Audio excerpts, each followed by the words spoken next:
Hey, what's up? This is Diesel, and this is a video I feel the need to do a redo on. I don't know, I thought, I could add more to it. And you know what? So this is my top 15 dream joint hip hop albums of all time. And what's going to be different from this list compared to the last list is for every hip hop joint hip hop album, I'm going to give a specific year for when I would want it to drop and why. I'm going to exclude J. Cole and Kendrick, any dream albums of those, because it doesn't make any sense to say which ones I want to drop and when, because I feel number one, they're still in their primes, they're still at their peak, they're getting more and more popular. And it doesn't make any sense to do any other joint albums when theirs is gonna drop. It hasn't dropped yet, and plus, it doesn't make any sense to hawk up space with the Kendrick Cole album because we all know it's gonna drop sometime. It's just a matter of when. I feel they're gonna give a surprise drop. Because there's others I can do with Kendrick and Cole, but I'm not going to do that till the Kendrick Cole album drops. Now here's honorary 4 albums I'm gonna drop. But these 4 include dead people. So these are 4 honorary members that I would want to see a dream collab had they still lived. But here they are. Number 4, Big Pun and Cool G Rap. Teacher Master Thing. OG and Idolizer. I felt they had good chemistry. They did Symphony 2000, the Wishful Thinking. What's the other one called?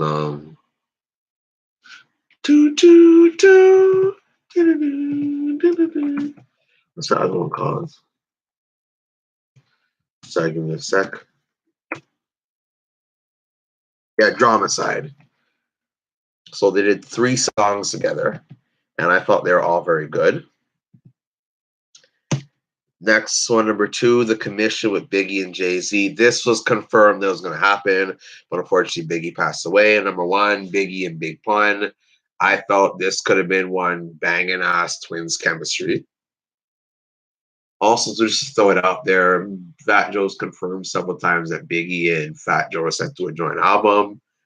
My guess is Diddy probably really liked the 4 songs they made and trying to threw them away or didn't release them, because I feel if those 4 songs were bangers, Diddy would have done something with them.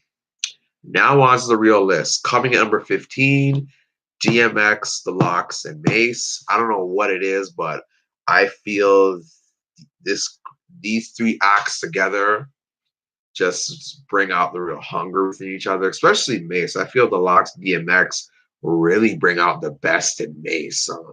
24 Hours to Live, Niggas Done Started Something.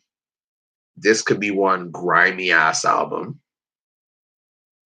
I mean, yeah, sure, unfortunately, DMX dropped a shitty album in 2001, but with DMX, The Lox, and Mace, they would have really brought something out of each other.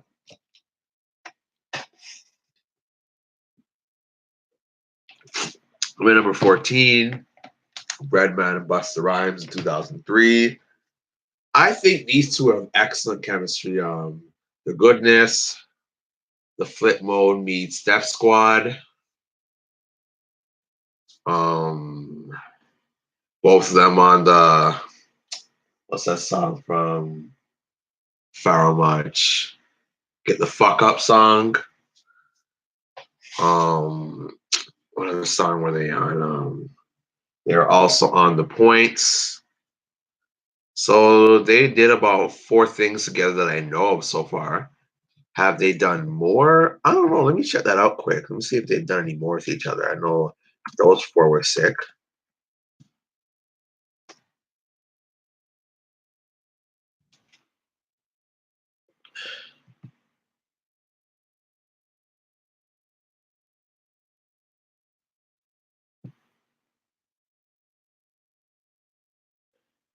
I think there's a song with the Game and Redman. I think there's a Game, Redman, and Busta Rhymes. Oh, yeah, there's a song with a Tribe Called Quest featuring Busta Rhymes and Redman. So yeah, they got about 6 songs at least, or 7. Yeah, 6, 7 songs, maybe even more, and they're all very good. I feel these two just click. They sound very similar. They're both very hype. I think this would really, really work. Coming in at number 13, a class of '87 album with Rakim, Big Daddy Kane, KRS-One, and Cool G Rap. Oh yeah, by the way, Redman and Busta Rhymes, that joint album would drop in 2003. Class of '87 would drop in 2001. I feel after that song, Class of '87 with Big Daddy Kane, KRS-One, and Cool G Rap, I felt Rakim should have been on that album, but I felt this would have been a sick joint album. Like these four along LL2 single-handedly changed the game in hip hop. I felt these four, including LL, made rap an even better place, especially with their crazy lyricism, their battling skills, their freestyles, their speed and whatnot. I think this would have been amazing, and I think this would have really had one another competing to try to outdo each other. I mean, on Class of '87, between Kane, KRS, and Cool G Rap, like I felt um, KRS murdered that, but who knows? I felt I've seen some people argue saying Kane, some said G Rap, but I felt KRS won. Oh yeah, and I forgot to add features for the others, but for the Busta Rhymes, the Redman one, a feature for sure would be Method Man on there. Definitely get an Eminem on there. Maybe a Pharaoh Monch again. Ghostface. And yeah, DMX and Locks and Bass. Definitely you definitely gotta have Swiss Beats do some work on there. And who did some work for the Niggas Done Started Something song. Oh, the Dave Grease guy. Whatever happened to that guy? He seemed like he was a pretty decent producer. He knew how to work with DMX.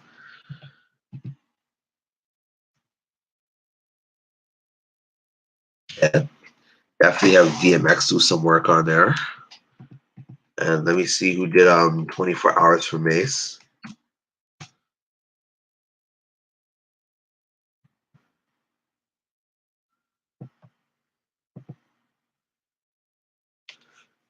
Oh, some guy named Derek D. Tot Angelite, whatever. But yeah. And for the class of '87, I don't know. Definitely gotta have a Marley Marl in there. Have what's the name again?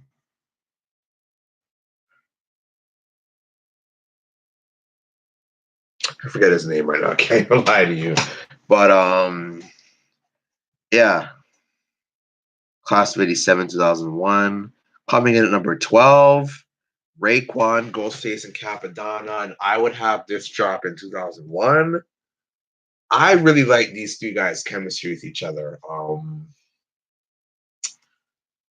I felt within Only Built for Cuban Link and what's it called? And Iron Man. These three were dangerous together. And again, I dropped this. If I said it already, my bad, but I kind of forget. 2001. But yeah, and look at Ice Cream. They made a banger together in Ice Cream. Did they really have? I already know you have RZA do most of the work.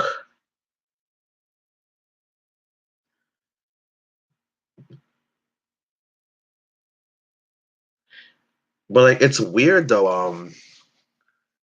On the Only Bill for Cuban Links 2, Capadonna was barely on it. That was the weird part. But oh well, what can you do? You only got mm, just one Ray Ghost and Capadonna joint song, which kind of disappointing to be honest with you.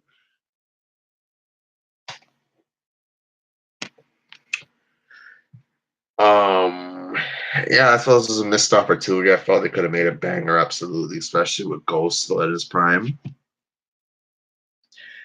Coming in at number 11, Rakim and Nas have the album drop 2002.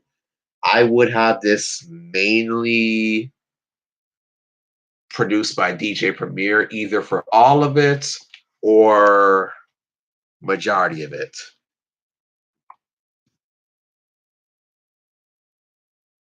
The fun fact, that song called the song "Waiting for the World to End," beat by DJ Premier.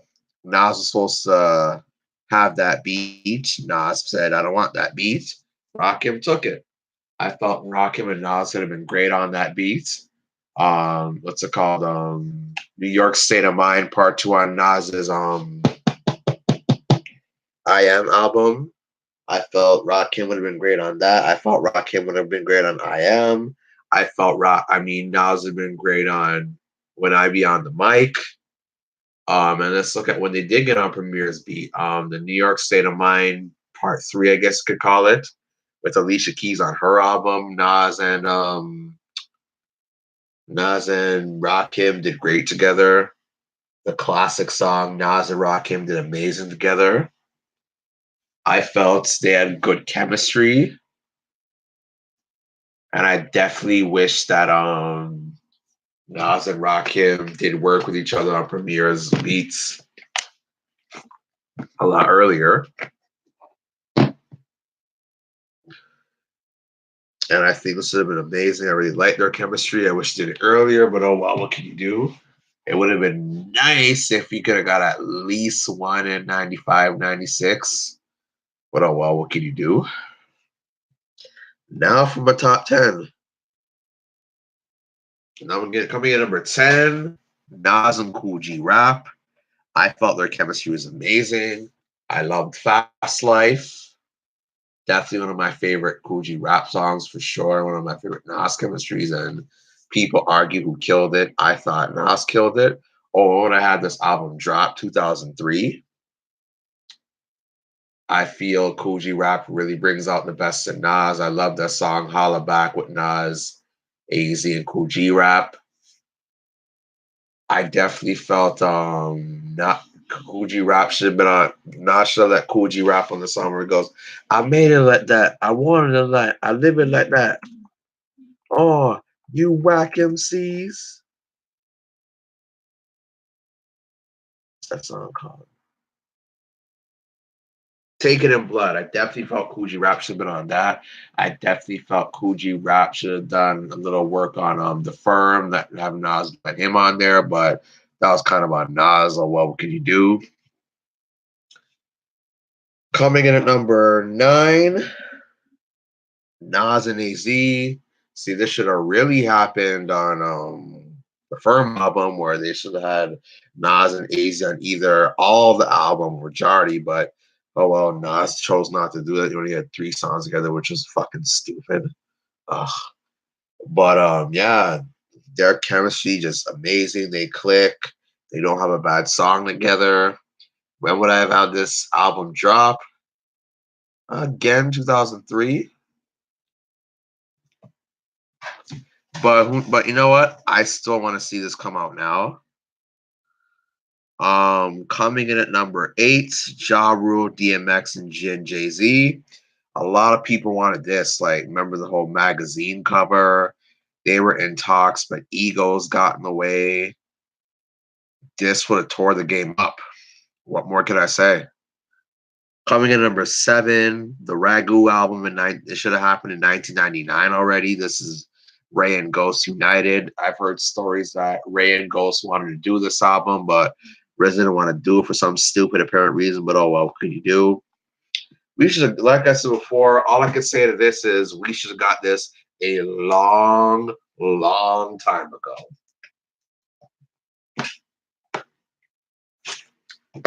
Coming in at number 6, Big Daddy Kane and Coogee Rap. See, I made an entire list on YouTube. Every Nas and every Big Daddy Kane and Coogee rap song, and they in real life good friends. They've done a lot of features with each other, features with each other together on other people's songs, and they never fail to amaze me every time. Hell, even to this day, they probably still, but I felt this should have dropped in 1994. I felt this would have been a perfect way, let's say for features, to have Biggie, Jay-Z, and Nas, and even Tupac. I felt this could have helped some of the new generation guys at the time. Because Big Daddy Kane is a big influence to Biggie, big influence to Jay-Z, Coogee Rap, big influence to Nas, to Big Pun, though in 94.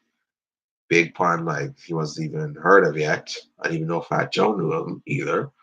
But I felt probably an LL Cool J feature would have been cool too. A KRS-One, what we would have got for sure. I felt they could have went on some newer school artist beats.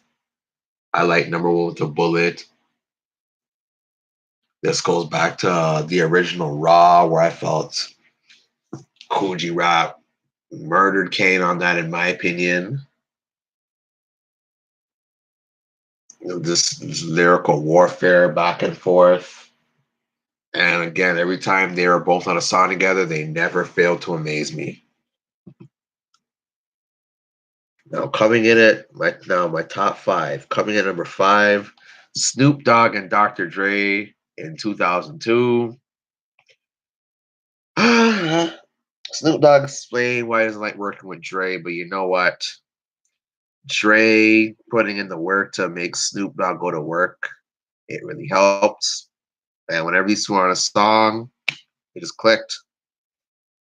This joint album should happen in 2002 already. When Snoop Dogg was on the Chronic 2, it's called 2000. And look, still DRE still gets played to this day. What's that song? Look at the little Thug Life memes. Da da da da da.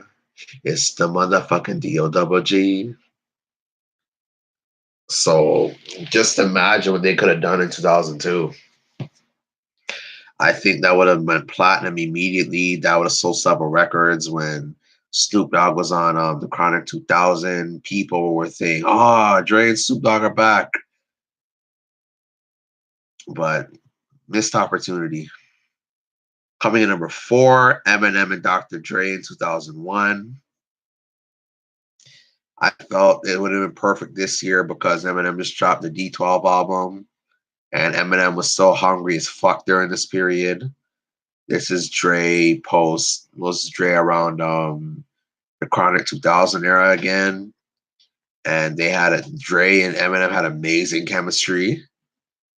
Even on Eminem show was still great, but I definitely felt Eminem in 2002 was still at his peak, but as a pure hunger standpoint, not as hungry as 2001 to 1999.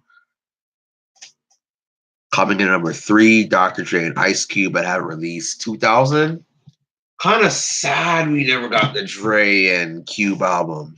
See, they were supposed to already do it back in the Death Row days, but just one thing led to another, a ton of disagreements, and they just didn't do it. Sad. We could already got it back in the 90s, but we didn't. But so they did Nacho Boy and Kill Us.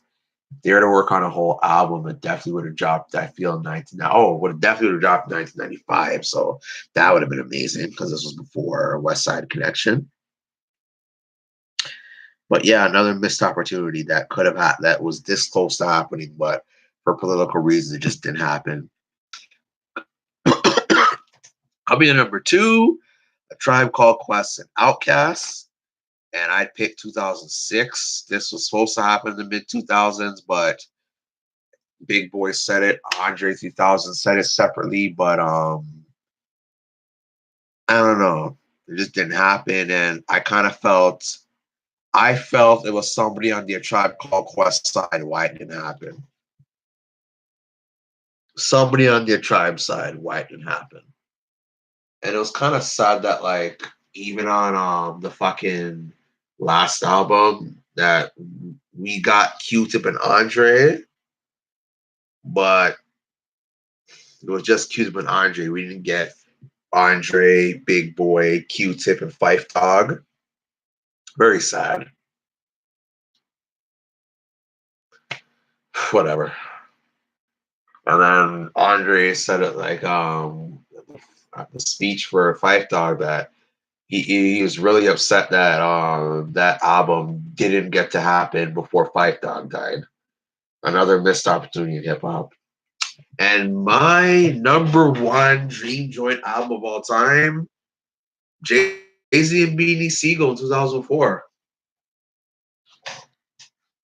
You go back and listen to Some Way, Somehow, This Can't Be Life, and Guess Who's Back, and tell me a joint album with DC would have been out of this fucking world. I would definitely have mostly Kanye West produce it. Just Blaze Livers will definitely have Just Blaze. Others, I wouldn't mind hearing Swiss Beats do one. That would work for sure. Who else?